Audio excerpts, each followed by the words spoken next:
अस्सलाम वालेकुम बच्चों आज का लेक्चर में जो हमारा टॉपिक है that is speed of sound in air. Topic number 8.3 from your physics book speed of sound in air.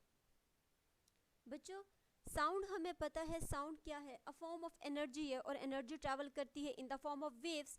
तो जैसे जैसे हमारी energy in the form of waves travel करती है बच्चों, तो एज अ रिजल्ट उसके अंदर कुछ ना कुछ कंप्रेशंस प्रोड्यूस होती हैं, कुछ ना कुछ रेयरफेक्शंस प्रोड्यूस होती हैं। तो हमने आज ये चीज़ स्टडी करनी है कि हमारी जो एयर है, एयर के अंदर जो साउंड की स्पीड है उसको कैसे मेजर किया जा सकता है। बच्चों अगर हम मैटर के डिफरेंट स्टेट्स की बात करें, हम सॉलिड्स की बात करें, हम लिक्विड्स की बात करें, हम गैसेस की बात करें, जो मैटर की 3 बेसिक स्टेट्स हैं, तो उसमें देखो कि अगर आपके पास एक कोई बर्तन है या कोई भी ऑब्जेक्ट है, जो सॉलिड ऑब्जेक्ट है, अगर आप उसके एक सिरे पे स्ट्राइक करते हो तो आपको उसके दूसरे रीजन तक भी आवाज़ जाती है। क्यों?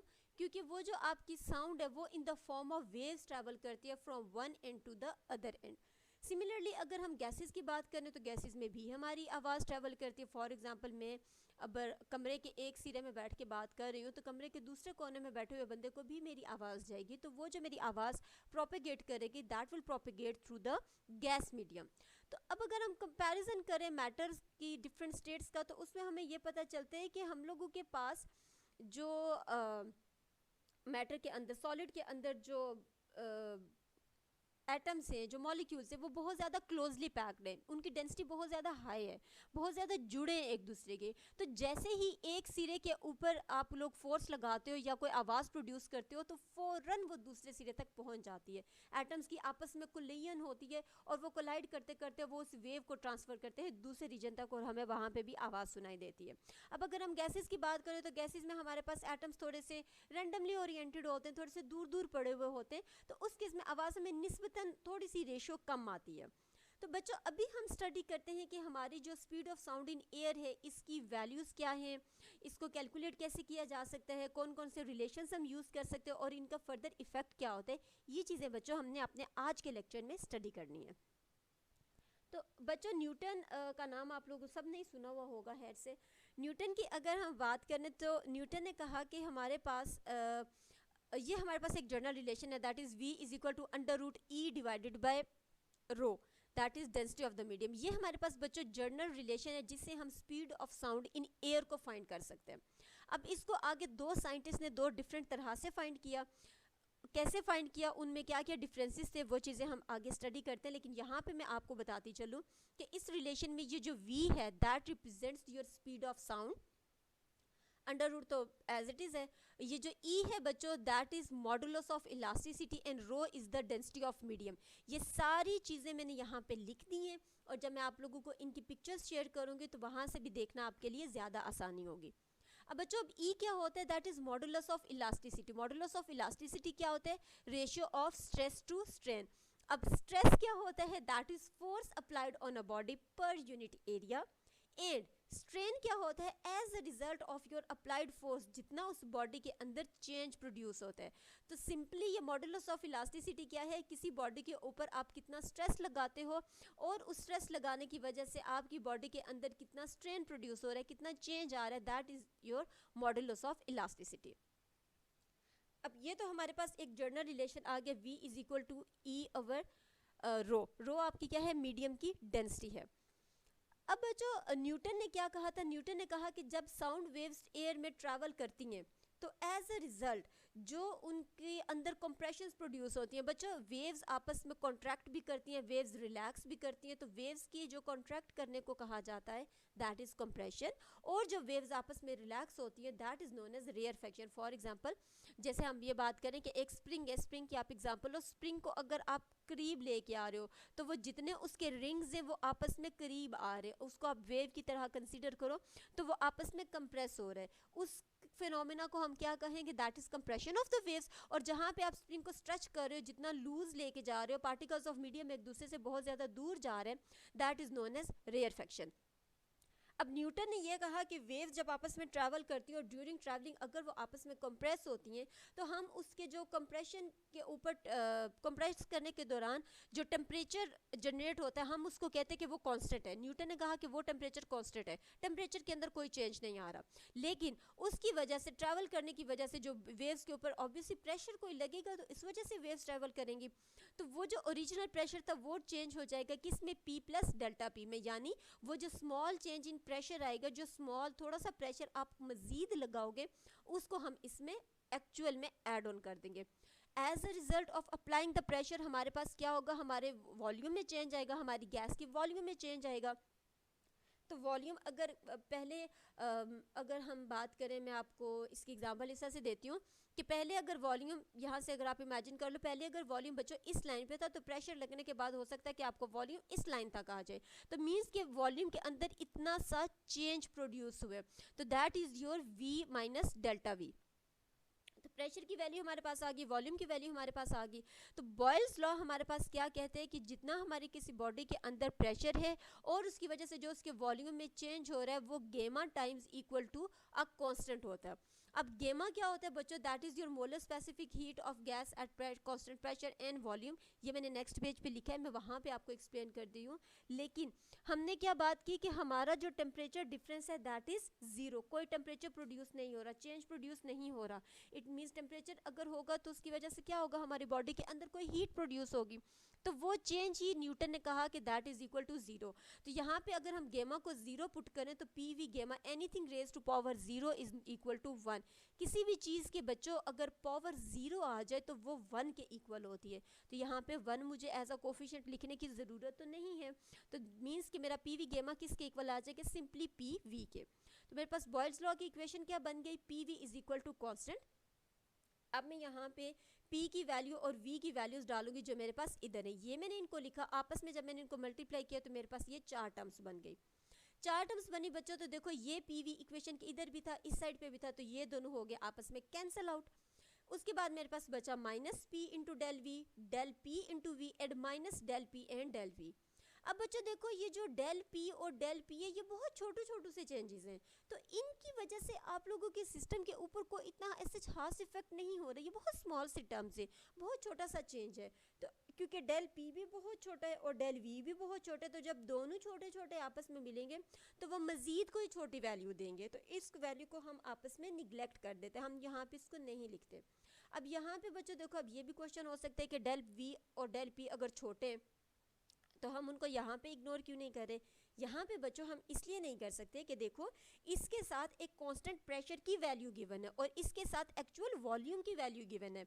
यहाँ पे प्रेशर का चेंज भी बहुत छोटा था और वॉल्यूम का चेंज भी बहुत छोटा था, इस वजह से यहाँ पे हमने एज अ होल इस टर्म को निगलेक्ट कर दिया। तो बच्चों ये भी कैंसिल आउट हो गया, ये भी हो गया, ये भी होगा, तो हमारे पास क्या बचा, P into del V is equal to del P V. अब यहाँ से हम बात करें, हमने क्या कहा था कि हमने अपनी बॉडी के ऊपर उस गैस के ऊपर प्रेशर लगाया, तो प्रेशर की वैल्यू मेरे पास बच्चे क्या आ जाएगी, अगर मैं इस इक्वेशन को थोड़ा सा रीअरेंज करूँ, del P into V as it is, और ये वाला वी मेरे पास डिवाइड हो जाएगा। अब ये भी मेरे पास वॉल्यूम है और ये भी मेरे पास वॉल्यूम है, तो ये मेरे पास मॉडुलस ऑफ इलास्टिसिटी की इक्वेशन कुछ इस तरह से बनती है कि अगर मैं इस वॉल्यूम को यहाँ पे ले आऊँ तो ये मेरे पास डबल डिनोमिनेटर में आ जाएगा, तो ये मेरे पास क्या आ रहा है, that is elastic modulus at constant temperature. अब P की इस वाली वैल्यू को मैं अगर यहाँ पे पुट करूँ, क्योंकि ये किसके इक्वल है बच्चों, E के इक्वल है, यहाँ पे ये सारी टर्म मेरे पास किसके इक्वल आ गई, E के, तो ये E अगर मैं यहाँ पे पुट करूँ तो मेरे पास V किसके इक्वल आ जाएगा, speed of sound in air under root P into rho. अब P की हमें पता है कि मजीद उसको अगर हम एक्सपेंड करेंगे तो that will equal to this value. ये था हमारे पास बच्चों Newton's formula for finding the speed of sound in air. According to Newton इस जो रीजन था, ये जो फार्मूला था, इसमें अगर हम स्टैंडर्ड टेम्परेचर और प्रेशर के ऊपर अगर स्पीड ऑफ साउंड फाइंड करें तो उसकी वैल्यू आती है 280 मीटर्स पर सेकेंड, लेकिन जो speed of sound in air की एक्चुअल वैल्यू है दैट इज़ या एक्सपेरिमेंटल वैल्यू है, जो कैलकुलेटेड वैल्यू है दैट इज़ 332 मीटर पर सेकेंड। अब देखो यहाँ पे और यहाँ पे ऑलमोस्ट 52 पॉइंट्स का डिफरेंस है, बहुत ज़्यादा डिफरेंस है। तो न्यूटन का फार्मूला तो हमें ये वैल्यू देता है, लेकिन जब हमने बात की कि हम न्यूटन ने कहा कि जब वेव्स के अंदर कंप्रेशंस प्रोड्यूस हो रही हैं तो एज अ रिजल्ट वो जो टेम्परेचर है वो कांस्टेंट है, टेम्परेचर में कोई चेंज नहीं आ रहा। इस चीज़ को एक साइंटिस्ट थे लैप्लास, उन्होंने ऐसे प्रूव किया कि जब आपकी बॉडी जो वेव्स हैं वो आपस में कंप्रेशन और रेयरफेक्शन प्रोड्यूस कर रही हैं तो वो इतना रैपिडली अकर कर रही हैं कि जहाँ पे तो कंप्रेशन प्रोड्यूस हो रही है वहाँ पे तो हीट जनरेट हो रही है, लेकिन जहाँ पे वो रेयरफेक्शंस हो रही हैं वहाँ पे वो थोड़ा सा कोल्डर रीजन को शो कर रहे हैं। तो इट मीन्स कि वो कंप्रेशन और रेयरफेक्शन आपकी वेव्स के अंदर ये फिनोमेना इतना कंटिन्यूस है और इतना फास्ट है कि उन रीजन्स को टाइम ही नहीं मिल रहा कि वो हीट एक रीजन से दूसरे रीजन पे जाए। तो एज अ रिजल्ट एक रीजन के ऊपर टेम्परेचर डिफरेंस और होगा और दूसरे रीजन के ऊपर टेम्परेचर की वैल्यू कुछ और होगी। तो बॉयल्स लॉ ने ये लैप्लास ने ये कहा कि वो जो कंप्रेशंस प्रोड्यूस हो रही हैं उनकी वजह से टेम्परेचर की वैल्यू जो है वो कांस्टेंट नहीं हो रही। तो उस केस में हमारे पास बॉयल्स लॉ बच्चों किसके इक्वल आ जाएगा, एग्जैक्ट जो इसकी ओरिजिनल फॉर्म है दैट इज पी वी गेमा इज इक्वल टू कांस्टेंट। अब गेमा किसके इक्वल होता है, molar specific heat of gas at constant pressure divided by molar specific heat of gas at constant volume. तो अब अभी आपको समझ आया कि हमने न्यूटन के जो फॉर्मूला था यहाँ पे हमने गेमा को इक्वल टू 0 पुट क्यों किया था, क्योंकि हमने कहा था कि हमारे पास टेम्परेचर कोई डिफरेंस क्रिएट ही नहीं हो रहा, कोई हीट जनरेट ही नहीं हो रही, तो उस वजह से उसकी वैल्यू किसके इक्वल है बच्चों, 0 के इक्वल है। क्योंकि हमारा टेम्परेचर कांस्टेंट था। लेकिन अब यहाँ पे अगर हम बात करें तो यहाँ पे हमारे पास हमने कहा कि लैप्लास ने कहा कि टेम्परेचर की वैल्यू भी एग्जिस्ट करेगी और उसकी वजह से भी स्पीड के ऊपर कोई ना कोई इफेक्ट पड़ेगा। Okay, coming back towards the first equation of Boyle's law, हमारे पास पी वी गेमा इज इक्वल टू कांस्टेंट है, हमने पी की वैल्यू डाली और हमने वी की वैल्यू डाली, दैट इज सेम प्रेशर की और वॉल्यूम की। तो यहाँ पे बच्चों v माइनस डेल्टा v है, तो गेमा इसकी पावर में आ रहा है तो गेमा यहाँ पे भी आएगा और गेमा यहाँ पे भी आएगा। तो हमने क्या किया, हमने v को इक्वेशन से बाहर निकालिए, कॉमन ले लिए तो मेरे पास क्या बच गया, 1 minus delta v divided by v into गेमा। अब ये जिस टाइप का रिलेशन होता है बच्चों इसके ऊपर बाइनोमियल थ्योरम होता है, बाइनोमियल थ्योरम अप्लाई होता है, वो आप पढ़ते हो मैथ्स में। उसमें क्या होता है कि आपकी पावर स्टार्ट में आ जाती है, मल्टीप्लाई होके आ जाती है, first time as it is रहती है, फिर पावर मल्टीप्लाई हो जाती है, फिर आगे कुछ n टाइम्स मल्टीप्लाई होती है, कुछ इस टाइम का आपका बाइनोमियल थ्योरम आगे कंटिन्यू रहता है। तो मोस्टली आप 2-3 वैल्यूज़ तक ही उसको एक्सपेंड करते हो, क्योंकि उसके बाद की जो वैल्यूज़ है वो बहुत ज़्यादा छोटी होना शुरू हो जाती हैं, तो उनका इफेक्ट बहुत मिनिमाइज हो जाता है, इस वजह से हम उनको निगलेक्ट कर देते हैं। तो यहाँ पे भी हमने जब इसके ऊपर बाइनोमियल थ्योरम अप्लाई किया तो मेरे पास 1 एज इट इज़ आ गया, माइनस गेमा इसके साथ मल्टीप्लाई होकर gamma delta V divided by V बन गया, उसके बाद आगे निगलेक्टेड टर्म्स आ गई। अब मैं 1 minus delta V divided by V का होल पावर गेमा की जगह ये वाली वैल्यूज़ डालूंगी, ये मैंने डाल दी। अब बच्चों यहाँ पे मेरे पास पी वी गेमा इक्वेशन के इस साइड पे भी था और वी गेमा और वी गेमा मेरा इधर भी था, तो ये मेरा कैंसिल आउट हो गया। फिर मैंने जो हमारे पास p प्लस डेल्टा वी था उसको इसके साथ मल्टीप्लाई किया, तो ये एक्सपेंड करके कुछ मेरे पास ये 4 टर्म्स आ गई। अब यहाँ पे मेरे पास p भी सेम है, यहाँ पे भी मेरे पास p है, ये भी दोनों कैंसिल आउट हो गए। अगेन एक टर्म मेरे पास ये बच गई, एक टर्म मेरे पास ये बच गई और एक टर्म मेरे पास डेल्टा p वाली बच गई। फिर वही बात बच्चों देखो, अब इस टर्म के अंदर मेरे पास डेल्टा p भी है और डेल्टा v भी है, यानी ये दोनों बहुत छोटी छोटी सी टर्म्स हैं और इनकी वजह से जो चेंज प्रोड्यूस होगा वो बहुत ही छोटा होगा, तो हम इस टर्म को निगलेक्ट कर देंगे। फाइनल मेरे पास एक ये टर्म बच गई और एक ये टर्म, वो दोनों मैंने यहाँ पे इक्वल टू 0 के लिख ली, यानी इसके इक्वल लिख ली। अब यहाँ से डेल्टा p को मैं इक्वेशन के इस साइड पे ले आई इसको, तो मेरा माइनस का साइन खत्म हो गया।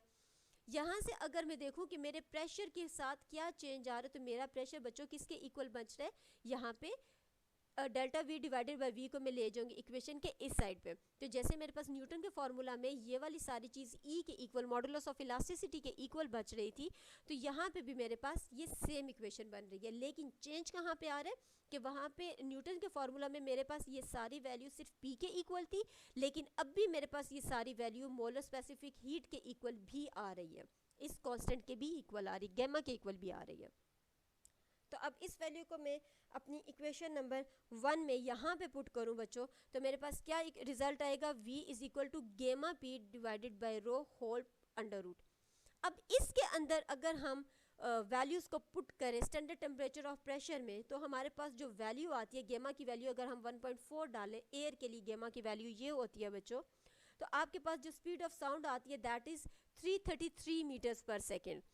और ये हमारी जो वैल्यू है ये बहुत ज़्यादा क्लोज से हमारी एक्सपेरिमेंटल वैल्यू के दैट इज़ 332 मीटर्स पर सेकेंड।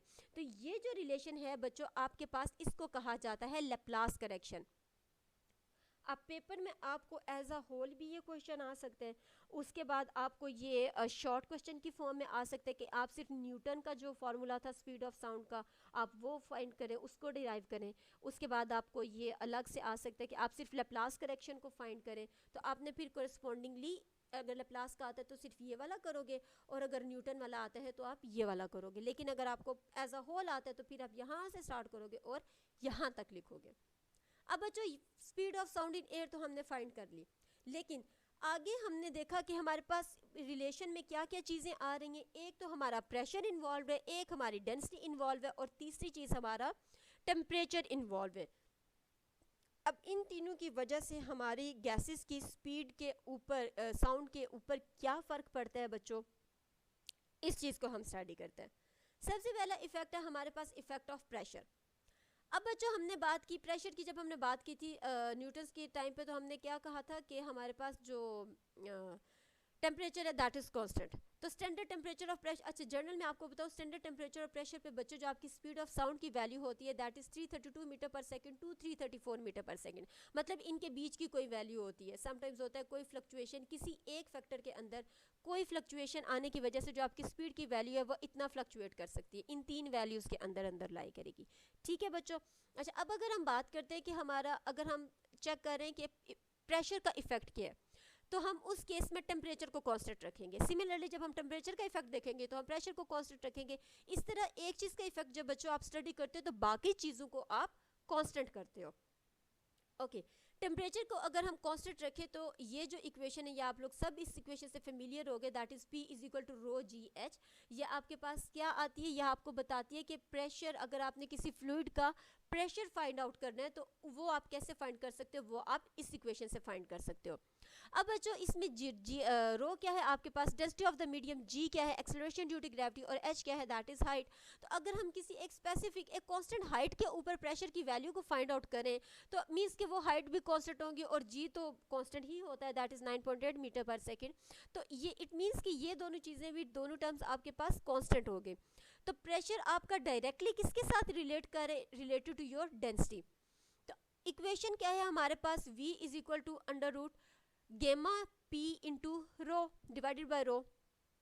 अब हमने क्या बात की कि प्रेशर और डेंसिटी का हमारे पास डायरेक्ट रिलेशन है, यानी जैसे जैसे हमारा प्रेशर इंक्रीज करेगा वैसे वैसे हमारी बॉडी की डेंसिटी इंक्रीज करेगी। तो अब अगर ये देखिए हमारे पास कि P और रो का अगर हम आपस में चेंज फाइंड करें तो हमें पता चलेगा कि कोई चेंज नहीं है, वो चेंज कांस्टेंट रहेगा। जितना प्रेशर इंक्रीज कर रहा है उतनी ही डेंसिटी इंक्रीज कर रही है। तो हमारे पास जो चेंज है वो क्या है, कांस्टेंट है। ये वाली जो रेशियो है P by gamma that is equal to a constant, तो वो कांस्टेंट वैल्यू है, वो चेंज ही नहीं हो रही। तो इसका मतलब क्या हुआ कि एज अ रिजल्ट हमारे जो प्रेशर है, प्रेशर का कोई इफेक्ट नहीं है स्पीड ऑफ साउंड के ऊपर। ये तो था हमारा एक फैक्टर। अब दूसरी बात क्या है बच्चों कि इफेक्ट ऑफ डेंसिटी किसके इक्वल है। अब इफेक्ट ऑफ डेंसिटी जब हमने फाइंड करना है तो हमने इसमें प्रेशर और टेम्परेचर इन दोनों टर्म्स को रखना है कांस्टेंट। रिलेशन हमारे पास V is equal to rho into P divided by gamma into P divided by rho. अब यहाँ पे हमारे पास क्या चीज़ है, टेम्परेचर तो है नहीं, लेकिन हमारे पास क्या है, गेमा टेम्परेचर का इफेक्ट किस पे आ रहा है, गेमा पे आ रहा है, आपकी हीट जनरेट पे आ रहा है, और दूसरा आपका प्रेशर है। ये दोनों फैक्टर्स हमारे पास हो गए कांस्टेंट। तो हमारे पास जो इक्वेशन से हमें क्या नज़र आ रहा है कि हमारी जो स्पीड ऑफ साउंड है वो इन्वर्सली प्रोपोर्शनल है to the square root of rho that is density of your medium.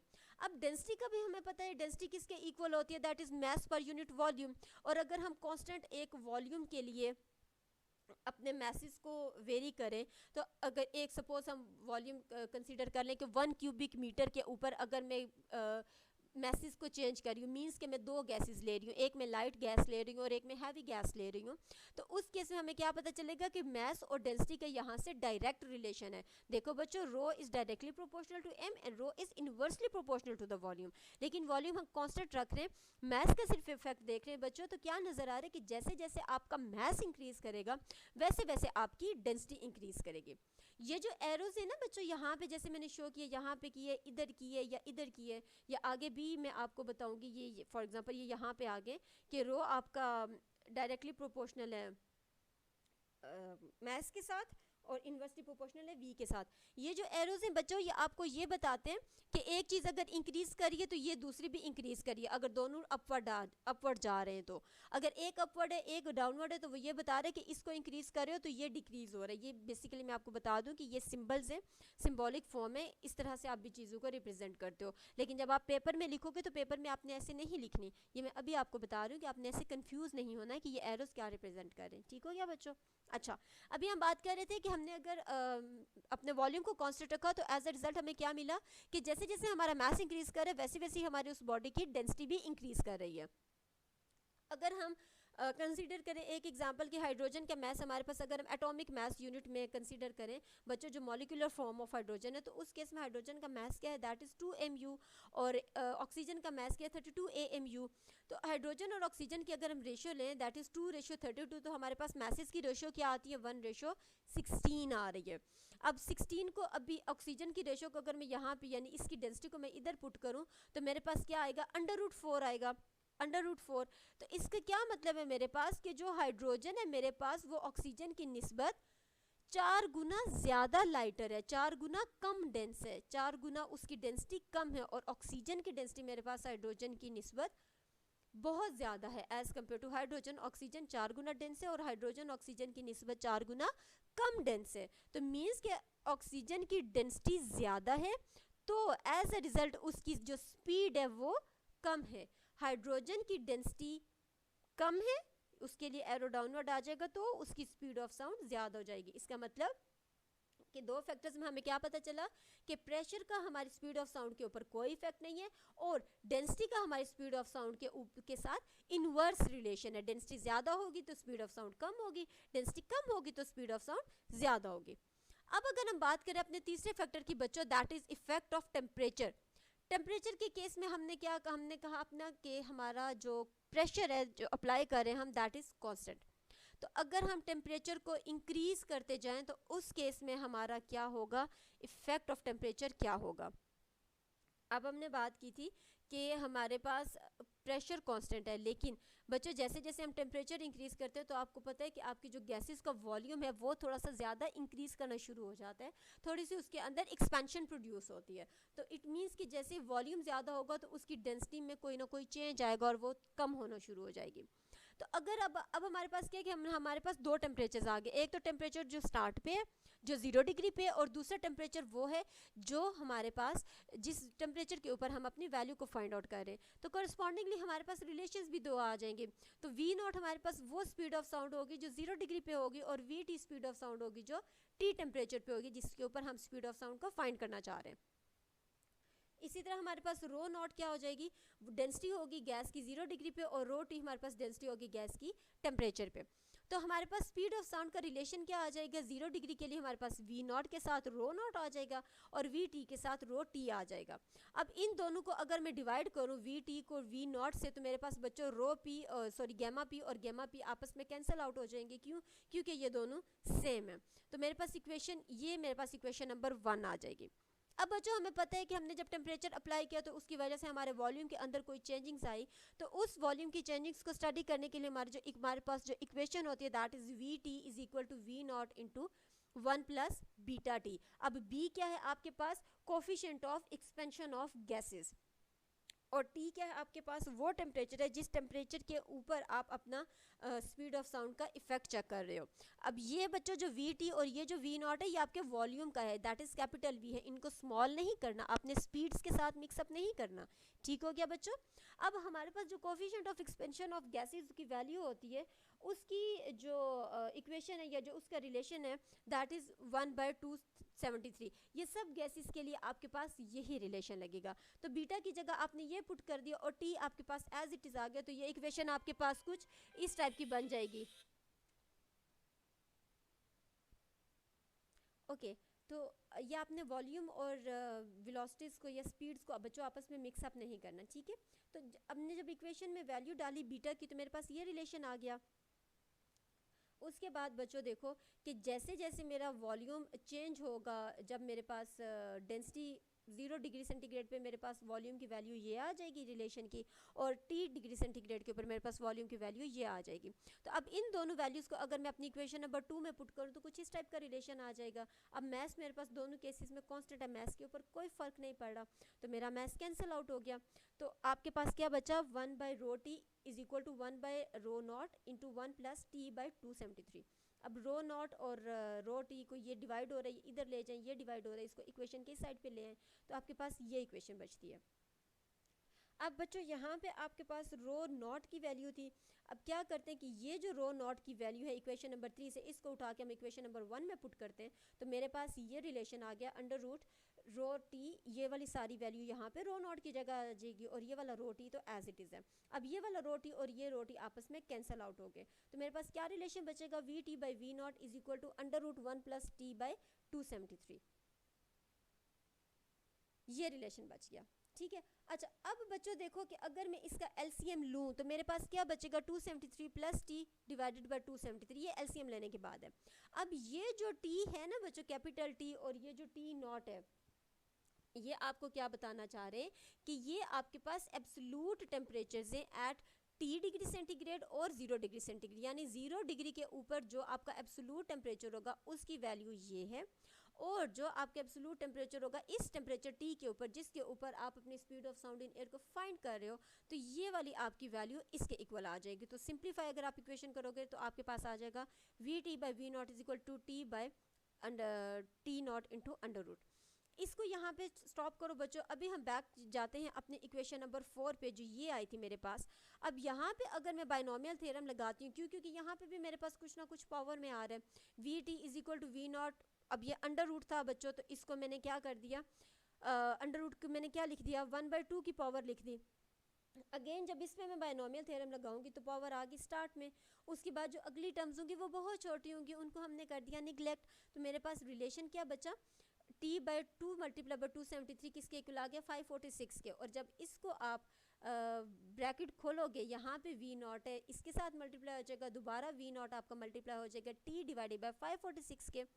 तो आप जब इसको करोगे, V0 की वैल्यू डालोगे जो आपकी एक्सपेरिमेंटल वैल्यू है दैट इज़ 332 मीटर्स पर सेकेंड, और 546 जो आपका यहाँ से कैलकुलेट करके आया, तो बच्चों आपके पास ये रिलेशन क्या बनता है, VT is equal to V0 plus 0.61 into T.